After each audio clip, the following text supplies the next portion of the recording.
Ça démarre. Bonjour à tous. Donc, je ne sais pas si tout le monde est bien connecté, mais voilà, on va démarrer. On est sur les 50, sur les 80 inscrits, on est une vingtaine là, pour l'instant. D'accord. On attend une minute ou deux, on laisse les gens venir Très bien. et on va en profiter. Pour ceux qui sont déjà là. Oui, on va déjà essayer de se présenter pour ceux qui sont déjà là, peut-être. Voilà, on va déjà dire, donc c'est une durée de 1 heure. Ça, c'est hyper important pour que vous puissiez vous programmer et aller déjeuner à la suite de ça, parce que ça va vous donner faim. Donc, avec une intervention qui sera probablement beaucoup plus longue sur la partie alimentation, mais évidemment, Michel, qui est donc le président de Wellness Training, nous donnera ses bons tips pour augmenter notre activité physique quotidienne. Je crois que tout le monde se connecte pas mal. Là, je vois des bonjours, trop bien. Tu me diras dès que je commence à faire... Non, mais je pense qu'on peut... Là, Parce que c'est toujours embêtant de faire patienter ceux qui sont à l'heure oui, par moi rapport je à pense ceux qui sont en que retard. je Hein, suis assez allez, on d'accord. démarre.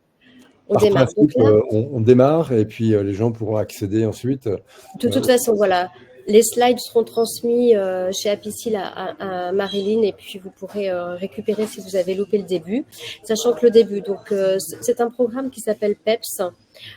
C'est-à-dire qui est destiné en fait, à nous redonner du peps. Hein. Donc c'est plaisir, équilibre, partage et santé. Donc c'est un programme qui est accessible à tous et que l'on a créé avec Open Agri-Food Orléans, donc qui est un consortium qui va, on va dire, du champ à l'assiette de tous les intervenants pour pouvoir proposer une alimentation plus équilibrée, plus durable, notamment avec tout cet engagement en responsabilité sociétale des entreprises. Donc moi, le bien manger, hein, c'est mon leitmotiv puisque moi je suis moi-même nutritionniste, donc c'est vraiment le pilier du bien-être. Je dirige et j'ai créé et je dirige Évidence Santé, qui est une agence à la fois de conseil et de communication qui fait le lien entre l'expertise scientifique et la communication pour l'optimisation des produits à la fois pour les consommateurs, pour les médias, les prescripteurs de santé. Je suis désolée, il y a un petit bruit de fond parce que j'ai eu un changement de programme. J'espère que ce ne sera pas trop gênant. Voilà, donc j'ai à la fois un diplôme de nutrition, mais également de l'expertise en termes de communication marketing. Je suis accompagnée donc de Michel Rota, qui est donc cofondateur de Wellness Training. Je te laisse peut-être présenter un tout petit peu Wellness Training. En fait, notre mission aujourd'hui, c'est de rééquilibrer les styles de vie des gens autour de 4 paramètres: l'activité physique, l'équilibre alimentaire, se ressourcer par la méditation et aider les gens à rééquilibrer leur sommeil. Aujourd'hui, on agit effectivement partout en France et l'intervention avec Nathalie consiste à apporter nos tips, nous, sur l'activité physique qui rééquilibre la partie alimentation. Voilà. Et donc, vous m'entendez bien ? Michel, tu me diras si à chaque fois on m'entend bien. Ouais. Oui, t'entends bien. J'ai essayé d'enlever les bruits de fond. Il y a eu un petit changement d'horaire et de problématique TGV, donc je suis désolée. Donc, très important ce nuage de points. Le mot le plus important, c'est la personnalisation. Donc, surtout, ne pas se stresser de tous les conseils qu'on peut entendre autour de nous. Il faut vraiment se les réapproprier. Et donc, les mots importants, personnalisation, santé, équilibre, évidemment gourmandise. Puis après, il y a tous les autres mots que je vais aborder pendant la présentation, qui sont les notions, par exemple, de portion, les notions de végétal, parce qu'il y a beaucoup aujourd'hui de communication autour de la part des fruits et légumes qui sont très importantes. Les mots comme protéines, voilà, ça, on mélange tout ça, mais c'est vraiment très important de garder en tête que votre alimentation, vous devez la personnaliser. Vous devez donc reprendre un petit peu ce que vous avez autour de vous et essayer en fait d'optimiser, donc de prendre certains éléments de ma présentation pour essayer d'avoir une amélioration de vos pratiques, mais surtout pas de copier vos voisins qui n'auront pas finalement la même biologie, qui n'auront pas le même passé, qui n'auront pas les mêmes habitudes alimentaires. Donc pas se stresser, mais s'adapter. Donc au programme, je vous ai fait, il y a 4 modules dans ce programme PEPS. Il y a la notion de besoin, la notion de rythme, la notion de composition des repas, puis ensuite de comment est-ce qu'on peut, avec des petits tips très simples, choisir ses ingrédients et améliorer en fait en cuisinant tout simplement parce que voilà, il n'y a pas de diktat sur se remettre au fourneau, mais il y a peut-être des choses très intéressantes à faire au quotidien. Donc, la définition des besoins. Alors, on commence à chaque petit module de ces 4 petits modules par quelques questions. Je ne vous demande pas d'y répondre, mais c'est simplement, je vais y répondre au fur et à mesure dans la présentation. Donc, les notions d'équilibre alimentaire. C'est très flou finalement, alors que ça peut être assez simple. Est-ce que c'est beaucoup de fruits et légumes? Est-ce que c'est des apports équivalents aux dépenses? Est-ce que c'est peu de produits transformés? Est-ce que c'est des petites quantités d'aliments? Point d'interrogation. Un autre élément important, c'est nos besoins. Quels sont les besoins à peu près moyens par jour en termes de kilocalories? C'est vraiment l'unité qui est très importante, puisqu'en fait, c'est une unité d'énergie. Les kilocalories, c'est le joule en équivalence. C'est vraiment l'énergie qu'on doit apporter à notre corps pour qu'il puisse fonctionner. C'est 1000, 2000, 3000, c'est différent pour un homme ou une femme, je vais évidemment y répondre. Et qu'est-ce qui vous apporte de l'énergie? Est-ce que c'est des protéines? Est-ce que les vitamines? Est-ce que c'est les glucides? Est-ce que c'est les lipides? Est-ce que c'est les minéraux? On entend tout ça, en fait, dans notre quotidien et dans les médias. Eh bien, la notion d'équilibre alimentaire, c'est hyper simple. C'est en fait l'adéquation de vos apports par rapport à vos besoins. S'il y a un déséquilibre, c'est-à-dire si on amène trop par rapport à nos besoins, eh bien on va avoir du surpoids, de l'obésité et va en fait aboutir à des pathologies qui sont directement liées à cette différence et donc à la prise de poids importante. On ne parle pas des kilos esthétiques, on parle de 5, 10, 15, 20 kilos. Eh bien, cette prise de poids va avoir des conséquences délétères sur notre santé, qui peuvent être donc les maladies cardiovasculaires, évidemment, le diabète, même l'hypertension, mais aussi certains cancers.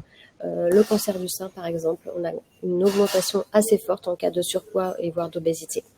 Et puis d'un autre côté, on peut aussi avoir des situations de déficit, certains troubles du comportement alimentaire, où on va se restreindre, ce qui pourrait aboutir à un certain nombre de carences, et puis un espèce de cercle infernal qui peut aussi être des périodes entre boulimie et anorexie. Donc évidemment, cet équilibre, c'est quelque chose de très important. On le fait de manière très naturelle, mais si on commence finalement à avoir des conduites atypiques, des conduites restrictives, tout peut basculer. Donc c'est important de reprendre vraiment les éléments. Et donc, connaître ses besoins. Connaître ses besoins, je vous ai mis un petit tableau. Donc évidemment, comme le disait Michel, vous aurez la présentation. Vous pourrez regarder parce que vous voyez ce qui est très important, c'est que nos besoins dépendent. Si on est un homme ou si on est une femme, parce qu'en fait, nos hormones ne consomment pas le même niveau d'énergie. Donc c'est un petit peu injuste, mais les hommes consomment plus d'énergie. Et donc, je vois quelqu'un qui dit qu'il n'y a pas de son. Michel, tu m'entends toujours bien? Oui, je t'entends bien. Donc, le niveau calorique dépend aussi de l'âge. Il dépend également du niveau d'activité. Et c'est là où Michel pourra vous aider à passer d'une case à une autre. Le côté sédentaire, malheureusement, c'est déjà un niveau quotidien. On considère que 5000 pas par jour, c'est le niveau sédentaire. C'est-à-dire qu'on n'est pas fait pour rester assis toute la journée dans son bureau. Et pour passer à peu actif, actif et voire très actif, eh bien, ça demande vraiment une activité plus ou moins intense tous les jours. Et ça, Michel pourra vous le décrire. Donc, vous pouvez comme ça regarder votre niveau de calories. Alors là, je vais faire au hasard, par exemple, 35-50. Une femme modérément active, c'est-à-dire avec 2 activités sportives par semaine et au moins 10 000 pas par jour, on est à peu près à 2100 calories. Donc, ça vous donne un niveau. Comme ça, vous pouvez regarder un petit peu plus précisément les étiquettes des produits et voir, par exemple, qu'un cookies 200 grammes, ça va faire 500 calories, c'est-à-dire un quart de ce que j'ai besoin, par rapport à une pomme ou une banane qui fera 50 calories. Donc vous voyez que ce que vous allez manger n'aura pas le même impact en termes d'énergie apportée et puis en termes de bien-être aussi de manière générale. Ce qui me vient donc à la deuxième réponse, c'est que qu'est-ce qui apporte de l'énergie? Eh bien, ce qui apporte de l'énergie, c'est des aliments. Et les aliments, ça apporte 3 sortes de nutriments qui sont les seuls à apporter ce qu'on appelle de l'énergie au sens physique du terme, c'est-à-dire des protéines, des glucides et des lipides. Alors, il y a une autre molécule qui apporte de l'énergie, mais je ne l'ai pas précisé ici parce que ce n'est pas dans les aliments, c'est l'alcool. L'alcool apporte aussi des calories. C'est 7 calories par gramme d'alcool d'ailleurs. Mais ça, avec Michel, on n'avait pas l'intention de parler effectivement de l'apport d'alcool. C'est que du plaisir. Donc, protéines, glucides, lipides. Protéines, 4 calories par gramme. Glucides, 4 calories par gramme. Lipides, 9 calories par gramme. Comme ça, vous pouvez vérifier si les étiquettes n'ont pas d'erreur. Vous pouvez recalculer. Donc ça apporte l'énergie au sens physique du terme, c'est-à-dire que c'est cette répartition protéines, glucides, lipides dont on a besoin pour avoir vraiment nos joules, notre fonctionnement, nos kilojoules. Mais à côté de ça, les aliments vont apporter des substances qui, de manière des fois un petit peu pas scientifique, on va dire que ça apporte de l'énergie au sens en fait imaginaire, c'est-à-dire les vitamines, les minéraux, les éléments antioxydants. C'est-à-dire que sans certains de ces éléments, il n'y a pas de vie. Donc évidemment, ça nous donne le peps, mais ça n'apporte pas d'énergie au sens physique du terme. Mais sans vitamine C, par exemple, les marins qui traversaient, c'est comme ça qu'on l'a découvert, et qui n'avaient pas de vitamine C, ben, elles mouraient du scorbut. Parce qu'on a besoin, pour faire fonctionner notre organisme, de certaines molécules qui vont aider certaines réactions. Mais d'un point de vue calorique, c'est les protéines, les glucides, les lipides.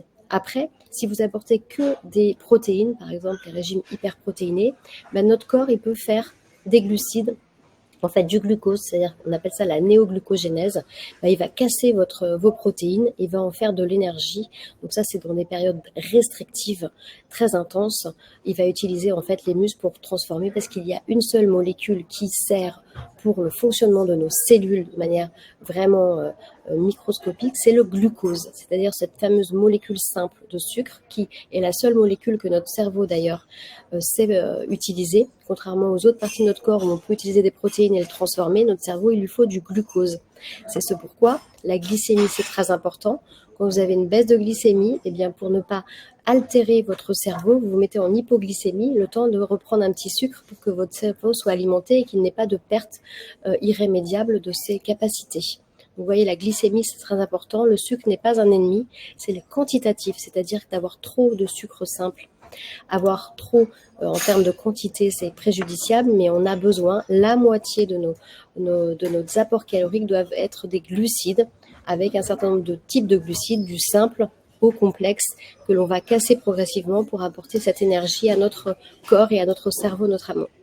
Et donc, c'est là où aussi on parle de densité nutritionnelle, puisque plus les aliments seront riches dans tous ces micronutriments, plus ils sont colorés, moins ils sont transformés, plus on a de vitamines, minéraux, oligo-éléments et antioxydants. Et nos produits ultra transformés, souvent, sont très pauvres. C'est pour ça qu'on dit de revenir à une alimentation plus brute. Donc évidemment, en termes de calories, tous les aliments ne sont pas équivalents, et comme ça, on peut vous faire 4 catégories. Et ce qu'on appelle les aliments minceurs, on ne se pose pas trop de questions, c'est entre 0 et 100 calories au 100 grammes, et vous pouvez les manger en termes de satiété, c'est-à-dire qu'au-delà de 200, 300, 400, 500 grammes, on s'arrête, mais ça n'apporte pas beaucoup de calories. Et après, on a les aliments du quotidien. Après, on a les aliments plaisir, et puis on a les aliments hors normes, il n'y a rien à rejeter, mais malheureusement, l'impact en termes d'apport calorique ne sera pas le même, donc il faut absolument faire attention à ces aliments hors normes. Ensuite, on arrive au module 2, le rythme. Quel est le nombre de repas idéal par jour? C'est 2, c'est 3, c'est 4, c'est 5. Pourquoi est-ce qu'il faut espacer les prises alimentaires? Est-ce que c'est pour mieux dormir? Est-ce que c'est pour laisser plus de temps à notre organisme? Est-ce que c'est pour absorber tous les nutriments? Est-ce que c'est pour mieux réfléchir? Qu'est-ce que la satiété? Qu'est-ce que la faim? Et c'est quoi la différence avec l'envie de manger? Et d'où vient ce signal de satiété? Est-ce que c'est du ventre, de la bouche, du cerveau ou des yeux? Eh bien, premièrement, le nombre de repas. On considère que dans nos sociétés occidentales, compte tenu de notre rythme jour-nuit et de nos rythmes de travail, on va dire l'idéal, même si j'aime pas beaucoup ce mot-là, mais en tout cas, la répartition qui est optimum, ce serait 3 repas par jour, voire 4 avec la collation, et qui sont répartis de manière en fait assez homogène, un petit peu, on peut rajouter effectivement le goûter, mais on va dire 35% au déjeuner, le repas le plus important, 30% au dîner, un petit peu moins pour qu'on puisse avoir un sommeil plus serein, 25% au petit déjeuner, ça laisse un goûter à 10%. Bien sûr, le goûter, ou en tout cas les apports en outre que ces 3 repas, si on ne veut pas que ce soit du grignotage, eh bien on retire un petit peu des autres repas. Et la satiété, eh bien ça c'est ce qui permet de patienter d'un repas à l'autre. Donc c'est un processus qui va stopper la sensation de faim. Et bien cette sensation de faim, elle n'arrive qu'au bout de 20 minutes. C'est pour ça qu'il y a un problème avec le fast-food pas avec le food, dans le mot fast-food, mais avec le fast.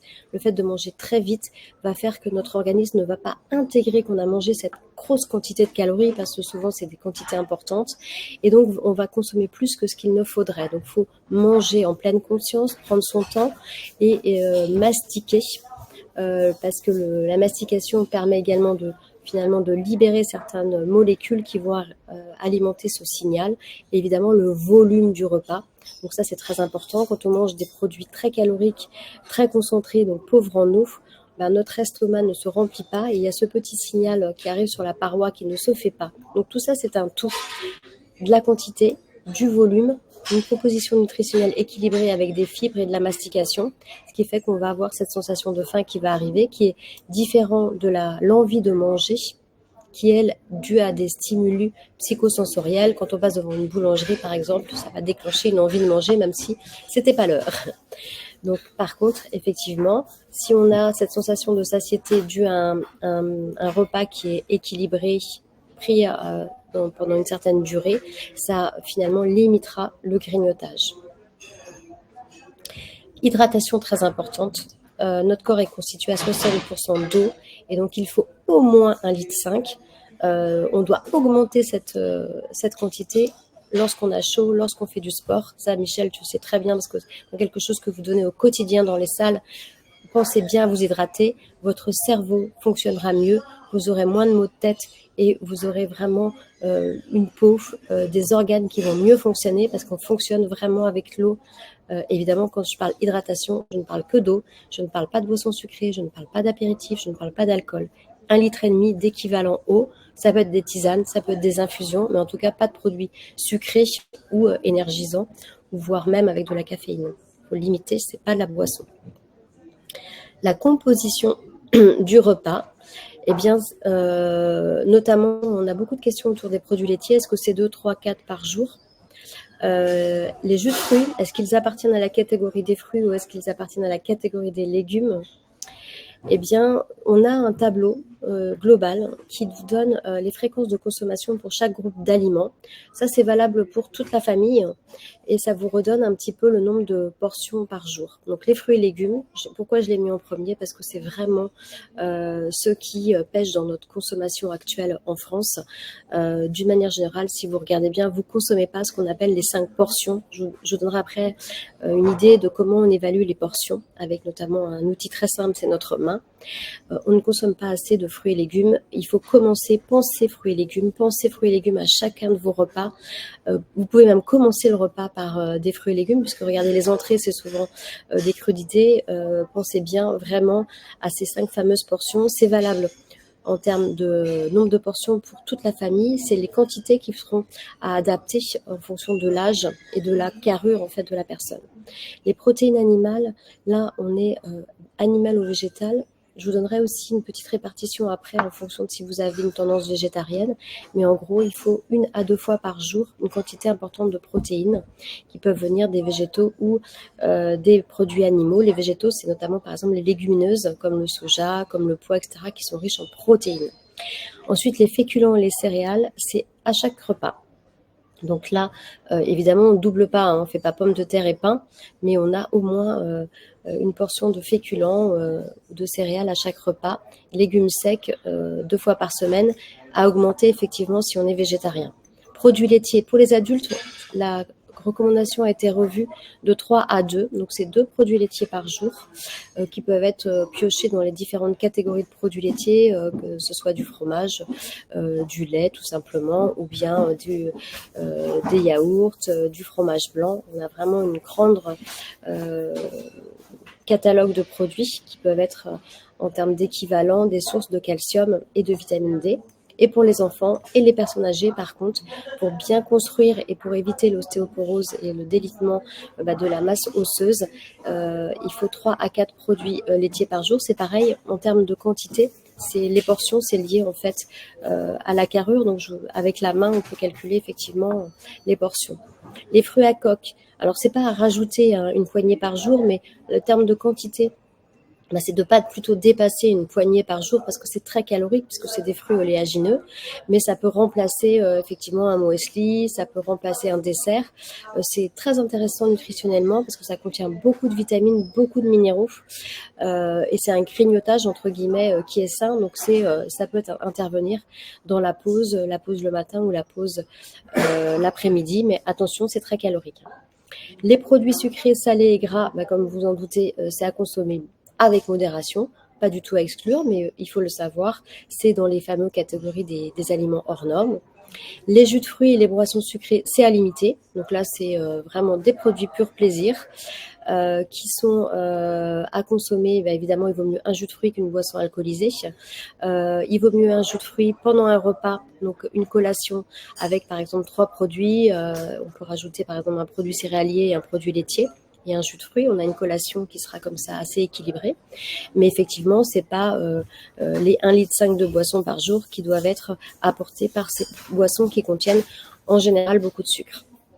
Bien que beaucoup de boissons, il y a eu un effort des industriels pour limiter le taux de sucre de toutes les boissons. On a aujourd'hui des boissons qui sont avec des quantités de sucre qui sont divisées par 2 par rapport à il y a quelques années.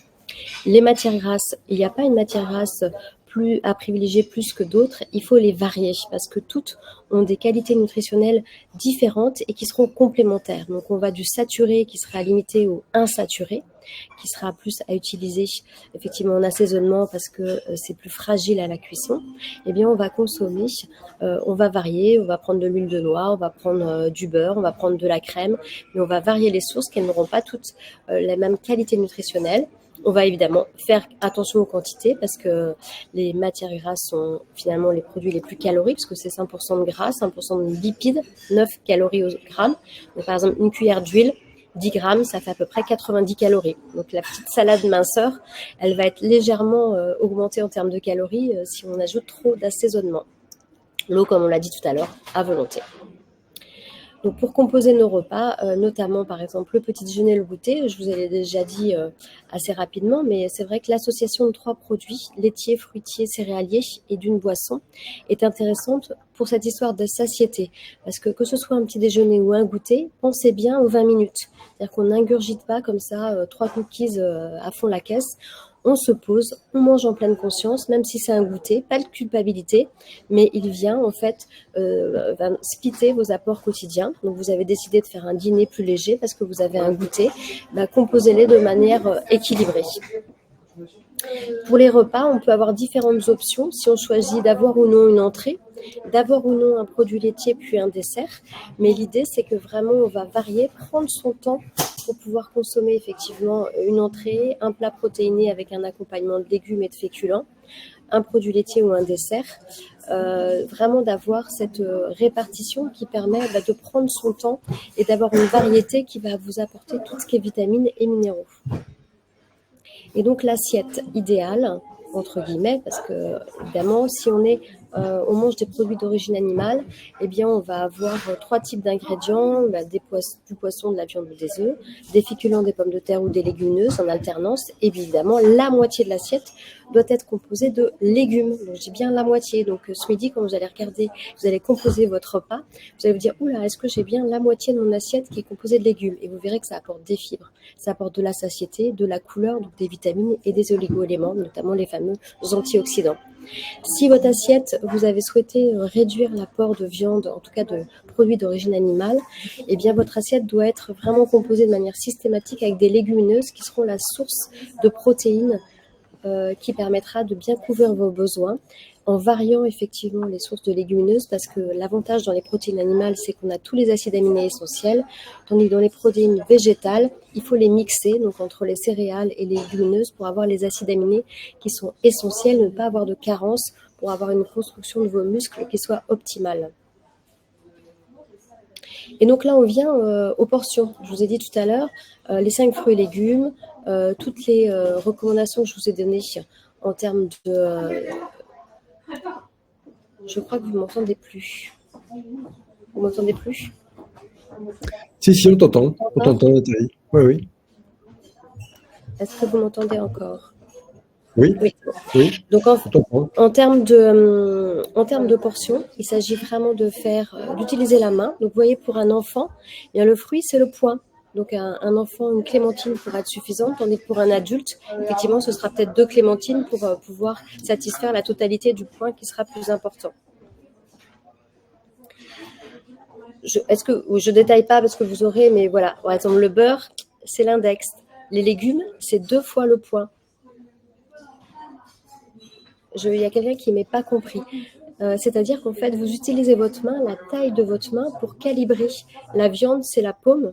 Donc, vous avez la taille de votre main qui va vous donner en fait la quantité. Pour un enfant de 3 ans, par exemple, vous voyez que sa petite paume, elle est beaucoup plus réduite et 40 grammes, par exemple, de steak suffit par rapport à un adulte où la paume est plus grande et on peut passer, par exemple, à 100 grammes de steak. Ensuite, le module 4, donc c'est de choisir ses ingrédients et de cuisiner simplement. Donc, les questions qu'on peut se poser, c'est savoir par exemple les cuissons longues. Est-ce qu'elles permettent de conserver tous les nutriments? Les légumes surgelés, est-ce qu'il y a plus ou moins de vitamines que les fruits frais? Et pourquoi il faut choisir des céréales complètes? Est-ce que c'est parce qu'il y a des fibres? Est-ce que s'il n'y a pas plus de glucides? Est-ce que c'est parce que c'est moins calorique? Eh bien, on va commencer par la réponse concernant les différents modes de cuisson. Eh bien, la durée, la température et le mode de cuisson vont impacter les qualités nutritionnelles. Donc, tout comme tous les conseils que je vous donne de manière générale, il faut varier les modes de cuisson. Certains modes de cuisson permettront de libérer certains micronutriments. Par exemple, le lycopène de la tomate, eh bien, il est mieux absorbé quand la tomate est cuite. Mais d'une manière générale, des cuissons rapides ou à basse température seront à favoriser pour préserver au mieux les valeurs nutritionnelles. Et donc, d'éviter effectivement d'utiliser de manière systématique la poêle ou les grillades ou même le barbecue, parce qu'effectivement, une cuisson à haute température, une cuisson prolongée, va altérer les teneurs en vitamines. Donc là, il faut alterner les modes de cuisson au quotidien pour pouvoir varier les goûts, les textures, les couleurs et les plaisirs. Concernant les matières grasses, ce qui est très important, comme je vous l'ai dit tout à l'heure, c'est vraiment de les varier. Donc, de penser à alterner en fonction du type d'utilisation, si c'est l'assaisonnement ou si c'est les cuissons. Donc, on va utiliser de l'huile de colza, de lin ou de noix qui seront vraiment riches en oméga 3 pour l'assaisonnement. Tandis que pour la cuisson, on va pouvoir utiliser l'huile de tournesol, d'olive ou d'arachide. Et tandis que le beurre, on va plutôt le préférer pour des modes de consommation crus.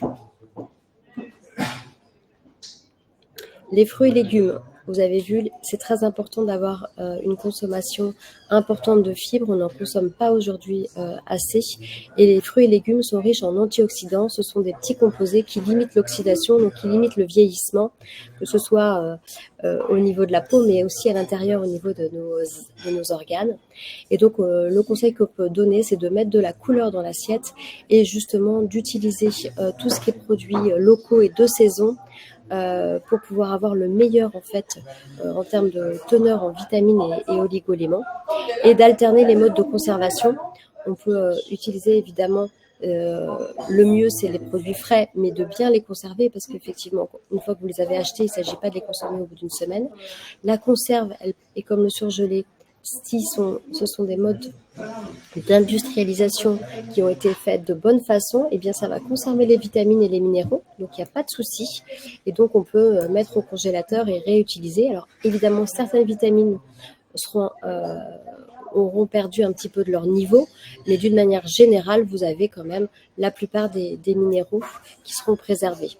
Donc de la même façon, variez, utilisez. Si vous reste des fruits, congelez-les et pensez bien à votre quantité de 5 fruits et légumes par jour, sous différentes formes que ce soit. Pourquoi opter ensuite pour les céréales complètes? Je suis désolée, il y a un bruit de fond. Malheureusement, pourtant, autour de moi, je suis dans un coin qui est normalement très calme et je ne sais pas pourquoi il y a un bruit de fond. Est-ce que c'est mes écouteurs qui ont un petit souci? Donc les céréales complètes, c'est très important. Pourquoi? Parce que, comme je vous disais, on manque de fibres. Donc là, vous pouvez utiliser de manière très simple. Vous passez aux pâtes complètes, au blé complet, au riz complet, et vous pouvez les associer aussi avec des légumineuses qui vont apporter la protéine et les glucides. Pour le poisson, donc là, comme vous aviez vu sur le schéma de consommation, on dit 2 fois par semaine, donc notamment dont un poisson gras. Le poisson gras, c'est le saumon, le maquereau, les sardines, les anchois, la truite fumée, l'hareng. Pourquoi? Parce que ça apporte des oméga 3.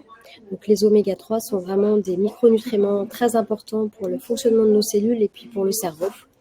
Par contre, privilégier les petits poissons et éviter de consommer de manière trop régulière des prédateurs, ce qu'on appelle des prédateurs, parce que notamment, et ça c'est des recommandations de l'Agence nationale de santé, qui vont en fait concentrer un certain nombre de polluants. Donc il faut vraiment, de la même façon pour toutes les autres conseils que je vous donne, alterner et les modes de consommation et de conservation.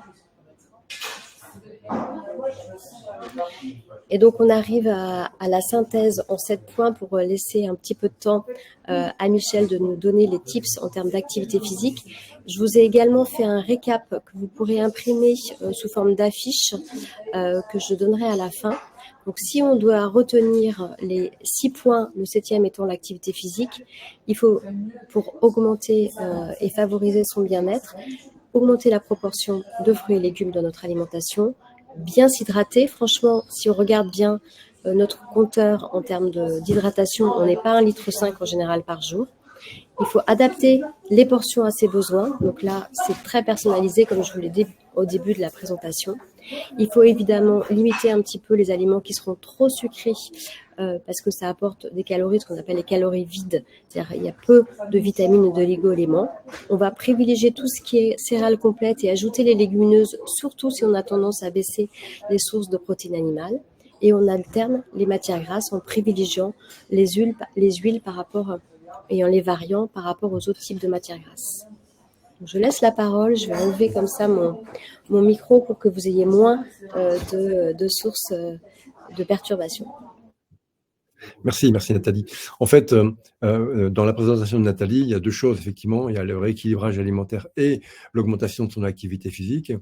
Pour faire simple, en termes d'activité physique, en fait, c'est le temps que vous allez passer debout qui va être vraiment important. C'est le critère le plus simple que vous devez retenir. Le temps que vous passez debout, généralement, vous l'avez dans votre application, que ce soit un Android ou un iPhone. Vous allez avoir le temps, le nombre de pas qui va être mesuré en parallèle, donc du temps que vous passez debout. Et je pense que c'est ce qu'il faut retenir. Sur le télétravail, par exemple, on a vu que les gens restaient chez eux et avaient augmenté leur temps d'inactivité physique qui effectivement baisse votre dépense énergétique. Donc, le conseil simple que je peux faire, c'est toutes les heure et demie, se lever, marcher. Si vous êtes chez vous, se déplacer, mais si vous êtes au bureau, aller à droite, à gauche. Donc, se lever régulièrement, ne jamais rester plus de 2 heures assis. C'est simple comme conseil. Et quand vous montez dans la graduation, c'est le nombre de pas que vous allez faire au quotidien. Le nombre de pas, Nathalie l'a dit, vous êtes modérant, enfin, vous êtes sédentaire à moins de 5000 pas. Passer de 5000 pas à 10 000 pas, ou 7000 pas, 7500 pas par jour, ce n'est pas très, très compliqué. C'est simplement une question d'organisation et alors, je ne vais pas dire de volonté, mais simplement d'organisation. On le voit bien quand on fait des petits challenges autour de ça, que c'est quand même relativement facile d'y accéder. Et rien qu'avec cette base-là, donc vous élevez votre dépense énergétique, vous améliorez la circulation sanguine et vous récupérez des bénéfices. Donc, je pense que sur votre application, si vous êtes un peu curieux ou curieuse, parce que j'ai vu qu'il y avait une majorité de femmes dans ce webinaire, vérifiez le nombre de pas que vous faites au quotidien avec un curseur, c'est essayer de faire plus de 5000 pas par jour. Et le réflexe donc de se lever. Si en plus de ça, vous faites des activités de remise en forme, de vélo ou autre chose, ça sera un plus. La base de votre quotidien, ça doit être le nombre de pas que vous faites au quotidien. Et ça, c'est une discipline que vous devez avoir, vous, de manière individuelle. Et avec ça, et on le voit nous avec nos coachs, notre message, c'est vérifier le niveau d'activité physique et d'essayer de rééquilibrer l'alimentation, comme vient de le faire Nathalie. Les deux permettent d'avoir un très bon équilibre qui va vous donner un certain bien-être au quotidien, parce qu'effectivement, vous êtes plus dynamique et plus tonique au travers de ça. Voilà, c'est le simple petit conseil. Maintenant, quand on veut élever de manière intense, bon, là, on rentre dans l'activité plus sportive, c'est-à-dire à plus de 2 séances ou 3 séances par semaine. C'est une autre histoire. Mais il n'empêche que même si on fait son jogging le dimanche, on fait 2 activités fitness et que dans votre quotidien, vous êtes à moins de 5000 pas, vous augmentez vos risques liés à l'inactivité physique. Donc, la base de la base, je le martèle tous les jours, mais je le martèlerai jamais assez, c'est le temps que vous passez debout. Donc, toutes les occasions d'être debout sont bonnes pour vous, bonnes pour votre santé et bon, pour votre niveau d'activité physique. Et donc, pour votre rééquilibrage énergétique au niveau de la balance que vient de vous présenter Nathalie. Voilà. Alors, on a une petite question sur comment évaluer les kilocalories qu'on consomme par jour. Alors moi, ce que je vous conseille déjà, c'est vous entraîner en regardant les emballages des produits alimentaires. Vous regardez le nombre de calories qu'il y a pour 100 grammes et le nombre de calories par portion sur les plats cuisinés, sur les céréales, sur les biscuits. Donc, vous faites comme ça votre petit tableau à partir de celui que je vous ai montré qui décrit les aliments minceurs jusqu'aux aliments hors normes. Et vous faites les catégories. Et vous verrez comme ça que vous commencez à vous habituer. Donc là, par exemple, une tranche de pain, une tomate, un steak, comme vous me posez comme question, une tarte aux pommes, ben, vous voyez que vous avez à peu près 800 calories pour le repas du midi, ce qui est tout à fait correct. Si vous avez à consommer 2000 calories par jour et qu'il vous reste le repas du soir et la collation. Mais habituez-vous à regarder sur les emballages et vous verrez que ça devient après une petite logique et vous pouvez classer comme ça les aliments et puis après vous ne posez plus de questions. Vous dites voilà, je sais que les aliments minceurs, c'est les crudités, les fruits de mer, ça va être les boissons sans sucre, etc. Et puis après, vous avez les produits du quotidien, puis les aliments hors normes. Vous verrez que c'est les aliments qui sont à peu près à plus de 500 calories au 100 grammes, et c'est tous les biscuits, tous les gâteaux, tous les pâtes à tartiner, toutes les chips. Vous verrez que c'est assez facile ensuite de calibrer son alimentation et de faire moins d'erreurs. Hein. Ce qui est important, je ne vous en ai pas parlé, c'est aussi l'ordre qui facilite. C'est-à-dire que plus vous commencez par des produits qui ont du volume et moins de calories, plus votre sentiment de satiété va être atteint sans avoir augmenté trop le niveau de calories. Donc, quand je vous ai montré le tableau des aliments minceurs jusqu'aux aliments hors normes, c'est aussi l'ordre dans lequel vous devez consommer les produits. On commence jamais par manger un cookies, on commence par un fruit, on commence jamais par manger des produits trop caloriques si on veut se restreindre, évidemment. Si tout va bien, si notre poids est constant, s'il n'y a pas de problème, on peut continuer à faire comme on fait. Si on veut réduire le nombre de calories, eh bien on commence par manger des aliments, du volume, des fibres et peu de calories au 100 grammes et souvent très colorés parce que très vitaminés. Et donc, a été mis en place, pour compléter ce webinaire, un numéro vert que nous allons mettre à votre disposition pendant 1 mois à compter de ce jour. Donc ça, c'était en partenariat avec Wellness Training. Donc, des diététiciennes nutritionnistes pourront répondre à vos questions plus précises. Donc au 0801 902 553, c'est un numéro gratuit. Donc vous pourrez poser vos questions pendant 1 mois et évidemment avoir des réponses un petit peu plus personnalisées que ce que l'on vient de faire. Donc ça a été mis en place donc avec Wellness Training donc pour le groupe Apicil. Et le fameux tableau qui résume tout ce qu'on vient de se dire. Je crois qu'on a été assez vite finalement. Donc, ce qui est très bien, ça vous laisse le temps de préparer votre déjeuner de manière optimale, où on vous a mis le mémo des 7 tips de manière visuelle que vous pouvez, dans ce cas, imprimer, afficher dans vos bureaux ou à la maison, qui vous donne un petit récap des bonnes pratiques globales, sachant que chacun peut s'approprier un des 7 tips ou en tout cas optimiser pour avoir finalement un bien-être au quotidien qui sera vraiment amélioré par l'ensemble de ces conseils très pratiques. Et puis si dans le détail vous avez des questions plus précises, eh ben, n'hésitez pas à faire comme vous l'avez fait. Alors j'ai quelques questions. Un jus de fruits comme un jus d'orange, faut-il comme un fruit par jour? Non, pas du tout. Donc maintenant les nouvelles recommandations du PNNS, on a sorti les boissons. Quand on dit 5 fruits et légumes, c'est pas des jus de fruits. Le jus de fruits est considéré comme une boisson sucrée qui n'est que plaisir, mais qui effectivement peut constituer, dans le cadre par exemple d'une collation, un apport, mais effectivement qui n'est pas comptabilisé dans les fameux 5 fruits et légumes. Alors, est-ce qu'il y a d'autres questions? Marilyn est en train de taper.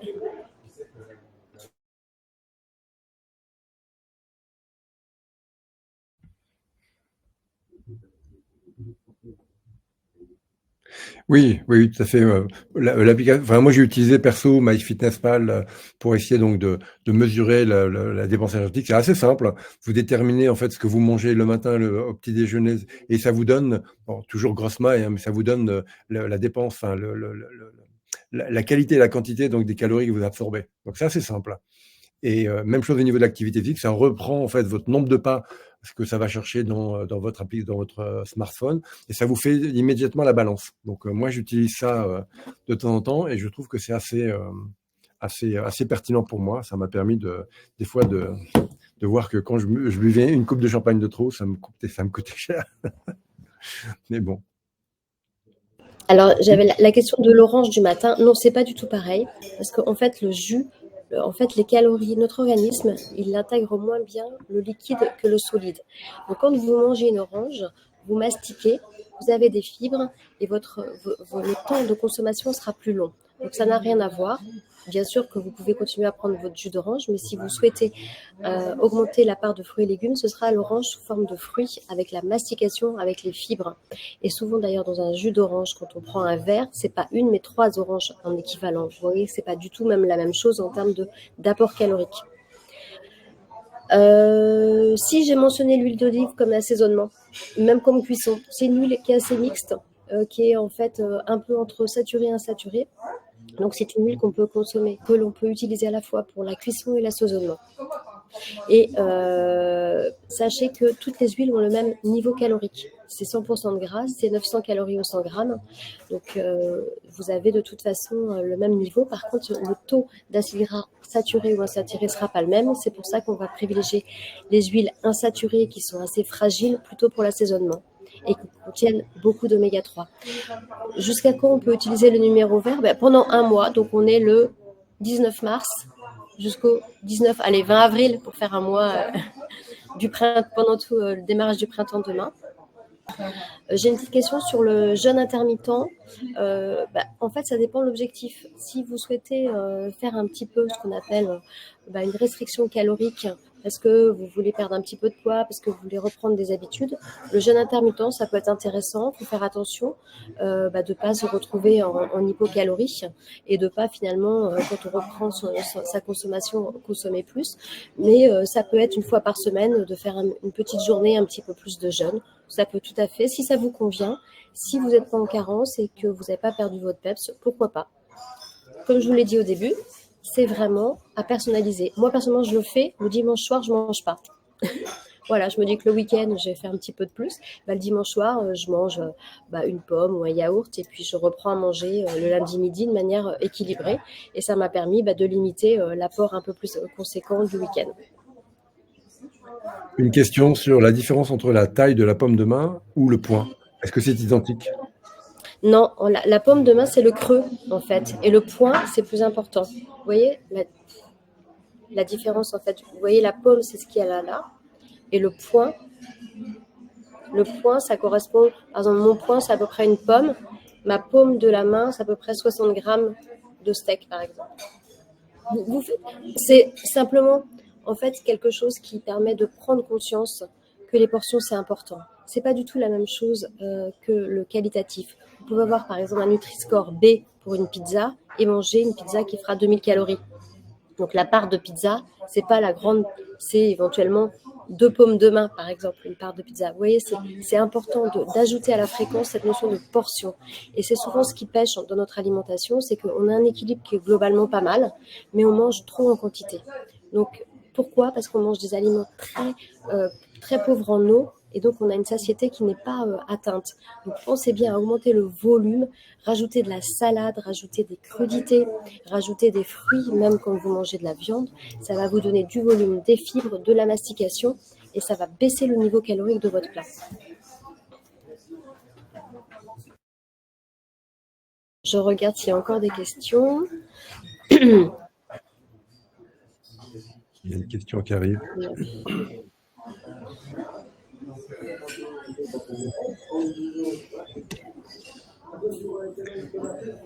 Alors, bonne question pour les jus de légumes. Alors, les jus de légumes, oui, ce sera considéré comme une boisson, contrairement à la soupe qui a plus de volume et plus de fibres.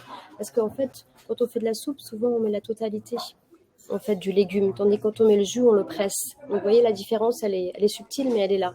C'est-à-dire que dans une soupe, il y a des fibres. Elle est plus épaisse. Par contre, on a tendance à la manger vite. Donc, souvent, il faut prendre son temps et peut-être rajouter, par exemple, des morceaux de pain ou des céréales. Ça permet de donner plus de volume à la soupe. Mais c'est un très, très bon aliment, la soupe. C'est différent du jus de légumes.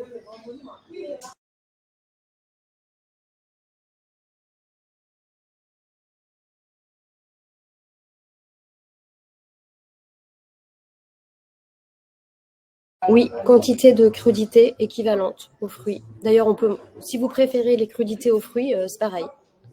C'est vraiment ce que je mets dans la catégorie fruits et légumes. Vous pouvez manger 5 légumes ou 5 fruits. Alors, on dit que les fruits, c'est sucré, mais les légumes, c'est sucré aussi. Donc, c'est en fait constitué, les fruits et légumes, que de glucides. Il n'y a pas de protéines et il n'y a pas de lipides. Quantité de crudité, oui, équivalente. Oui, MyFitness est gratuite, mais sinon, vous tapez sur Google nombre de calories, vous trouvez. C'est en accès direct, vous avez toutes les calories de tous les aliments. Vous avez même ce qu'on appelle le Sequal, qui est utilisé par les diététiciennes, où il y a les calories, les vitamines, les minéraux de tous les aliments. Mais effectivement, c'est moins ludique qu'une application.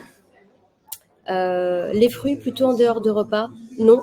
Non, parce que c'est pareil. Dès qu'on consomme quelque chose de manière isolée, on va avoir tendance à augmenter la glycémie de manière rapide. Donc, je vous disais, les collations, il faut prendre aussi son temps et plutôt constituer de 3 éléments. Mais effectivement, il vaut mieux un fruit qu'un cookies, par contre.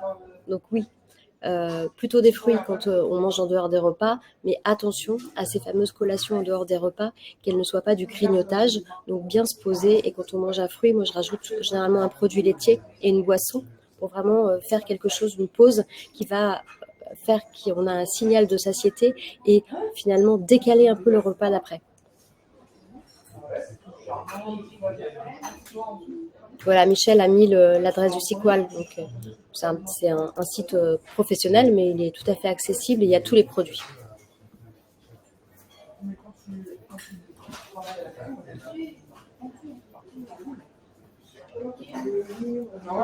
Je pense qu'on a dû à peu près... N'hésitez pas, donc après, si vous avez des questions encore plus précises, d'utiliser le numéro vert, qui est donc Oui. place grâce à l'équipe de Michel.